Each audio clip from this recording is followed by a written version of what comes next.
अस्सलाम वालेकुम everyone and welcome back again. कैसे हैं आप सब लोग? इंशाल्लाह आप सब लोग ठीक होंगे। मैं भी ठीक हूँ अल्हम्दुलिल्लाह। और ये देखिए जनाब, चेक कीजिए सुबह सुबह हमारा वेदर तो काफ़ी ज़्यादा वेट वाला वेदर था, क्योंकि वक्फे वक्फे से बारिश हो रही थी।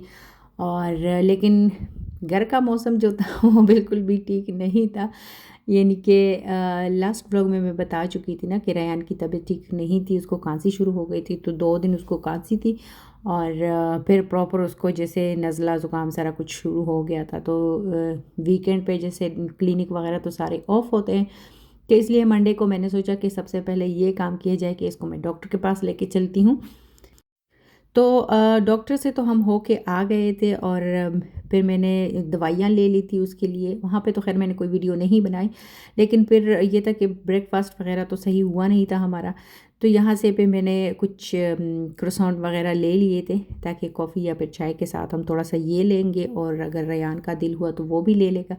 उसने तो खैर नहीं खाए थे, क्योंकि बच्चे जब बीमार होते हैं ना तो पूरे घर का जो माहौल होता है वो डिस्टर्ब होता है, और ना बच्चे ख़ुद कुछ खाते हैं, ना पीते हैं, ना सोते हैं। और जब खांसी हो तो फिर बहुत ही मुश्किल होती है।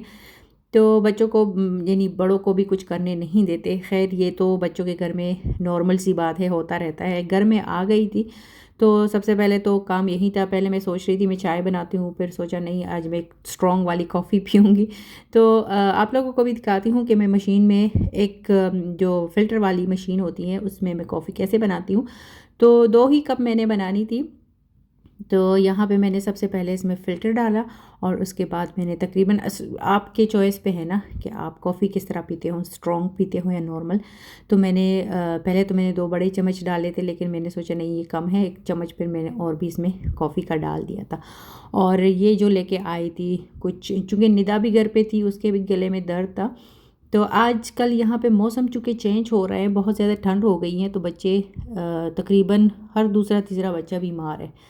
तो निदा और रेयान के लिए तो मैं चॉकलेट वाले लेके आई थी जो क्रोसेंट होते हैं, लेकिन रेयान ने तो बिल्कुल भी टेस्ट भी नहीं किया था, और मैंने तो एक क्रोसेंट खा लिया था क्योंकि मुझे भूख बहुत ज़्यादा लग रही थी।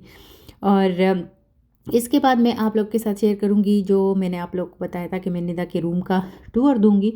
वो वीडियो तो मैंने अभी तक नहीं बनाई, क्योंकि कभी क्या होता है कभी क्या तो रह जाती है ना। लेकिन अभी मैं आपको दिखाऊंगी जो सामान आ गया था निधा के बेड का और उसके ड्रेसिंग टेबल का, तो वो मैं आप लोगों के साथ शेयर करूंगी। मैंने सोचा इससे पहले कि मैं ये डिलीट करूं या मुझसे डिलीट हो जाए, तो मैं आप लोगों के साथ शेयर कर लेती हूँ ये बेड वगैरह के। तो बेड का ये हुआ कि निधा ने बेड 1 महीने तक, तो महीना नहीं सॉरी, मेरे ख़्याल में 2 वीक्स होंगे, तो बेड तो उसने रूम में रख लिया था। लेकिन चूँकि किड्स रूम छोटे होते हैं यहाँ पे, इतने बड़े नहीं होते, लेकिन जो बेड है वो काफ़ी ज़्यादा बड़ा है। तो वो फिर उसका दिल तंग हो रहा था, कह रही थी मामा ये बहुत बड़ा है, मेरे लिए अब छोटा बेड चाहिए। तो बच्चों की फरमाइशें हैं कि वो ख़त्म नहीं होती। तो ये आ गया था उसका ड्रेसिंग टेबल जो उसके भाई ने ऑर्डर किया था उसके लिए। तो इसकी भी मैंने अभी तक वीडियो नहीं बनाई। और ये फिर इसका बेड आ गया था नीचे। यहाँ पे ये भी मसला होता है ना, क्योंकि हम लोग एक तो रहते हैं हम लोग 3rd फ्लोर पे। यहाँ पे हमारे जो बिल्डिंग में कोई भी लिफ्ट नहीं है, तो आपको सामान वगैरह ख़ुद ही आपको ऊपर नीचे करना पड़ता है। कुछ स्टोर्स ऐसे भी होते हैं जो आपको डिलीवरी देते हैं घर तक, कुछ स्टोर्स ऐसे होते हैं जो डिलीवरी सिर्फ़ और सिर्फ नीचे तक, यानी जो मेन डोर होता है उस तक देते हैं, बाकी ऊपर नहीं लेके आते। तो यही हाल इस बेड का भी था कि वो लोग डिलीवरी बस घर के दरवाजे तक ही दे रहे थे, यानी नीचे तक। अच्छा, तो ये बेड अब मेरे रूम में आ गया है ठीक है, ये कभी इंशाल्लाह मैं आपको दिखाऊंगी। और ये फिर शाम का टाइम था। रेयान ये था कि ना कुछ खा रहा था ना पी रहा था। फिर अचानक से इसके माइंड में आया कि मुझे बर्गर चाहिए, बर्गर खाना है। तो मैं सोच रही थी कि शामी तो पड़े हुए हैं, लेकिन शामी तो ये खाएगा नहीं, और जो कीमा है वो भी फ्रीज़ है, और उसको अभी के अभी बर्गर चाहिए था। तो बर्गर बन तो घर में पड़े हुए थे, फिर मैंने सोचा मैं फ़िश ही बना लूँ, अगर खाता है तो ये भी खा लेगा, वरना तो बीमारी में बच्चे खाते कहाँ हैं। फिर मैंने फिंगर फिश निकाल के मैंने वैसे भी शाम के लिए मैंने बनाने थे सबके लिए, तो मैंने कहा चलो इससे मैं ट्राई कर लूँगी अगर खाता है। पर इसने खाए नहीं, एक बाइट लिया और बस फिर फिनिश। तो फिर वो जो बर्गर थे मैंने भी नहीं खाने थे, मेरे हस्बैंड को भी वो ये चीज़ें इतने शौक से नहीं खाता। फिर मैंने ज़बरदस्ती निदा को खिला दिए थे, उसको अच्छे लगते हैं तो मैंने उसको खिला दिए, क्योंकि उसका भी गला ठीक नहीं था और कुछ खा पी वो भी नहीं रही थी।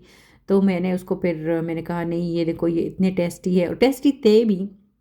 पर मैं शाम को चूँकि ये इसमें वाइट ब्रेड है तो मैं शाम को वाइट ब्रेड नहीं लेती, इसलिए फिर मैंने निदा को ही खिलाए थे।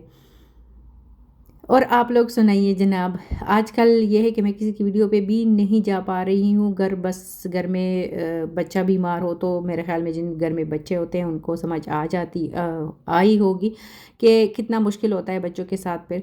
और रेयान आजकल चूँकि घर पे है और किंडरगार्टन भी नहीं जा रहा। ये देखिए यहाँ पे उसके छोटे छोटे जो कार्स हैं ये हर जगह उसके साथ ही होते हैं। तो जब मैं कुकिंग वगैरह कर रही होती हूँ या मैं बर्तन वगैरह वॉश कर रही होती हूँ तो ये जो छोटे छोटे कार्स हैं ना ये मेरे साथ ही होते हैं। तो यहीं पे कहूँगी अगर आपको मेरी वीडियो अच्छी लगती है तो प्लीज़ लाइक करें, कमेंट करें, और जो न्यू है तो उनको वार्मली वेलकम, और वो तो प्लीज़ सब्सक्राइब किए बिना बिल्कुल मत जाइएगा। आजकल वैसे भी इतना दिल नहीं कर रहा वीडियो डालने को, पता नहीं क्यों, कभी मूड थोड़ा सा ऑफ हो जाता है इन वीडियोज़ की वजह से, पर खैर बनाती रहूँगी इंशाल्लाह। ओके जी, इसके साथ लेती हूँ इजाज़त, अल्लाह हाफिज़।